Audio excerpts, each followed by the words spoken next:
Hi, I'm Jessica, the functional nutritionist here at Living Health Integrative Medicine, and I wanted to talk to you today about Hapato Gastro Cleanse SF. SF actually stands for sugar-free and stevia-free, so if you have an aversion or don't like the aftertaste that stevia can sometimes have, this would be a great shake for you. It's actually sweetened with something called monk fruit, which is safe for diabetics to use because it doesn't spike your blood sugars.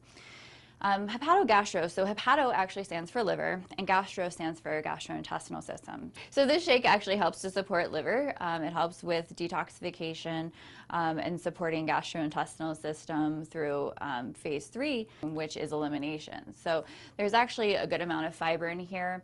I like to use this shake as a meal replacement. It's 26 grams of protein, which makes it a full meal.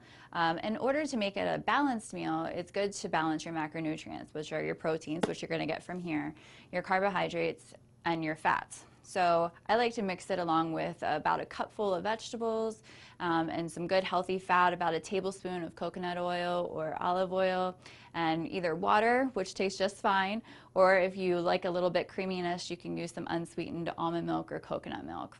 To purchase this item, you can get on our store at livinghealthmarket.com or stop by our office.